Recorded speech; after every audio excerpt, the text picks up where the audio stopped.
اسد بھائی، میرا آپ سے یہ سوال ہے، تھوڑا سا آج کل بہت زیادہ ایران کی اس اور اسرائیل کی کانفلکٹ کے ساتھ بہت زیادہ سوشل میڈیا میں آیا ہوا ہے امام مہدی کے نزول کے حوالے سے۔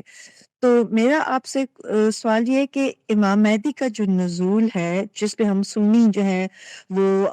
ہمارا عقیدے میں ہے یہ بات، یا چلے بلیو کرتے ہیں، اس کا اوریجن اور جو شیعہ حضرات کی جو پوری جو ان کا پورا استدلال ہے، وہ جس امامت کے اوپر بیٹھا ہوا ہے، تو کیا یہ دونوں سنی جو امام مہدی کا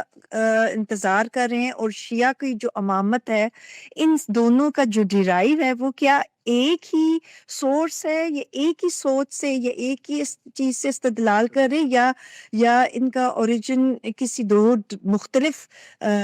چیزیں ہیں یہ دونوں؟ جی، تو وہ تھوڑا سا میں آپ سے فرق پوچھ لوں۔ اصل میں تو ایک ہے جی، اصل میں ایک ہی تصور ہے، نزول مہدی کا جو تصور ہے وہ اصل میں ایک ہی تصور ہے، لیکن اہل تشیع کے ہاں ایک الگ سے کانسیپٹ ڈیولپ ہوا ہے پورے کے پورے دین کی امامت کے بارے میں۔ اس کا ظہور مہدی سے براہ راست کوئی تعلق نہیں۔ ظہور مہدی کا ایک الگ فنومنا، الگ کانسیپٹ مسلمان امت میں موجود ہے، اور اہل تشیع کیا یہ ایک الگ کانسیپٹ اپنی بنیادوں پر پیدا ہوا ہے کہ رسالت مآب صلی اللہ علیہ وسلم کے بعد دنیا میں جو دین کا مقصد تھا اس کو پورا کرنے کے لیے کسی ایک امام کی ضرورت بہر کیف رہتی ہے۔ تو آپ صلی اللہ علیہ وسلم نے پہلا امام جس کو مقرر کیا وہ سیدنا علی رضی اللہ تعالیٰ عنہ تھے، اور وہ امامت کا سلسلہ ان کے ہاں جاری ہے، اور اس امامت کے سلسلے میں 12 امام آئے ہیں، اور اس 12ویں امام کے بعد ایک انقطاع ہو گیا ہے۔ تو اس انقطاع کو اب پورا کرنے کے لیے جو دوسرا نیریٹو ہے ظہور مہدی کا، یہ وہاں پر آ کے جڑ جاتا ہے کہ وہ جو سلسلہ امامت کا چل رہا تھا، دیکھو حدیثوں میں آیا ہے کہ ایک مہدی نے آنا ہے، اور قرآن مجید اور احادیث ایک شخص کو رسول اللہ صلی اللہ علیہ وسلم کا ولی مقرر کرتی ہیں۔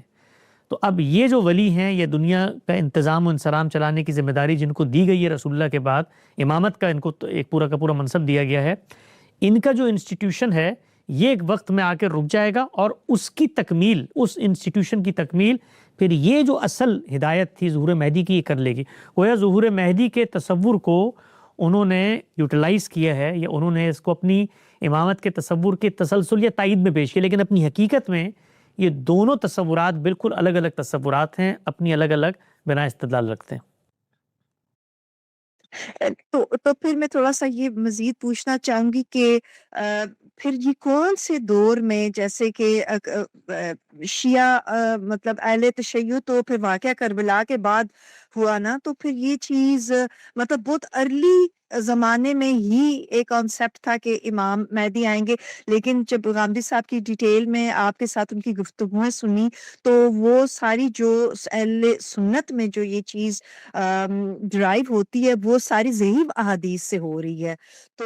کیونکہ قرآن تو بالکل خالی ہے امام مہدی کے آنے سے، اور جو صحیح احادیث ہیں ان میں بھی ان کا ذکر نہیں ہے، امام مہدی کے نزول کا ذکر نہیں ہے۔ یہ ذکر ہے کہ کوئی ایک نبی پاک صلی اللہ علیہ وسلم کی ایک وقت آئے گا جو کہ ان کے عربوں میں سے ایک حکمران جو ہے وہ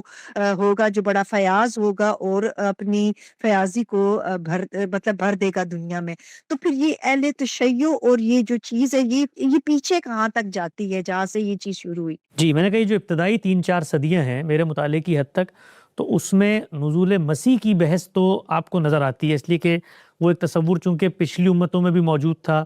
خود روایات کی ایک طرح کی تفہیم سے وہ پیدا ہوا، تو وہ تصور تو تھا، لیکن یہ جو مہدی کا تصور ہے یہ ابتدائی 2-3 صدیوں میں ہماری جو مسلم اسکالرشپ ہے، جو ہماری علمی تراث یا وراثت ہے، اس کے اندر نظر نہیں آتا۔ یہ اس کے بعد جو حدیثیں ہمارے سامنے آنا شروع ہوئی ہیں، ظاہری بات ہے حدیثوں کا معاملہ یہ ہوا کہ وہ پہلے تو سینہ بسینہ موجود تھی، پھر وہ باقاعدہ مرتب منظم شکل میں کتابوں کی شکل میں 2 صدی ہجری کے آخر 3 صدی ہجری کے وسط، تو 3 صدی ہجری وہ صدی ہے کہ جس کے اندر ذخیرہ روایت پوری طریقے سے رکھا ہو کے سامنے آ گیا پوری امت کے۔ تو اس موقع پر پھر یہ چونکہ روایتیں بہت بڑے پیمانے پر ان کا شیوع ہوا ہے، یہ پھیلی ہیں، تو ان روایتوں کی بنیاد پر یہ تصورات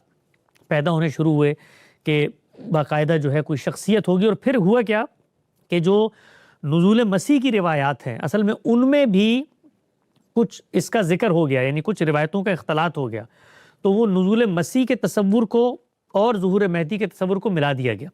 اگرچہ اگر آپ حقیقت میں دیکھیں تو ظہور مہدی کی جو صحیح روایات ہیں، ان روایات کے اندر تو رسالت مآب صلی اللہ علیہ وسلم نے ایک فیاض خلیفہ کی پیشنگوئی کی ہے، ہم نے ان روایتوں پہ کام بھی کیا ہے، اور پیشنگوئی کے ساتھ ساتھ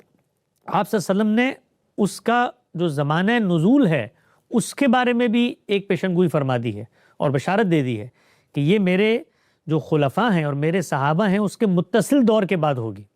اور جو علامتیں اور کیفیات بتائی ہیں کہ جس دور میں وہ فیاض خلیفہ آئے گا اس دور کے اندر مسلمانوں کی شان و شوقت کا، ان کی آسودہ حالی کا، ان کے ہاں یہ مال و زر کی جو فراوانی ہے، اس کا عالم کیا ہوگا، تو وہ بھی صحابہ کرام کے متصل دور کے بعد ہمیں نظر آتا ہے بنو امیہ کے دور میں۔ تو وہ جو علامتیں ہیں وہ قرائن بھی واضح ہیں، یعنی روایتوں کے براہ راست مطالعے سے تو انسان وہاں پر نہیں پہنچتا، لیکن ہوا کیا، یہی دو تین چیزیں، یعنی نزول مسیح کا تصور موجود تھا، اس کے ساتھ مرتب صورتوں میں روایتوں کا بہت بڑے پیمانے پہ شیوع ہوا، تو اس کو دونوں کو جوڑ کے دیکھا گیا، اور ساتھ ساتھ اہل تشیع کیا ہے کہ امامت کا تصور پہلے ہی موجود ہے، اور اس امامت کے تصور میں یہ کہ ایک ظہور مہدی بھی ہوگا، تو اس سے ان تمام چیزوں کو جوڑ کر ایک قصر بنایا گیا۔ لیکن ابتدائی جو مسلم اسکالرشپ ہے، مثلا آپ عقائد کی بحثیں پڑھیں، ایمانیات کی بحثیں پڑھیں، بالکل ابتدا میں تو وہ کوئی ذکر بھی نہیں کرتا امام مہدی کے نزول کا۔ امام شافعی کی کتاب پڑھ لیں آپ، یا بالکل ابتدا کی جو محدثین کی بھی کتابیں ہیں، ان کے اندر یہ کہ یہ باقاعدہ کوئی الگ سے شخصیت ہوگی،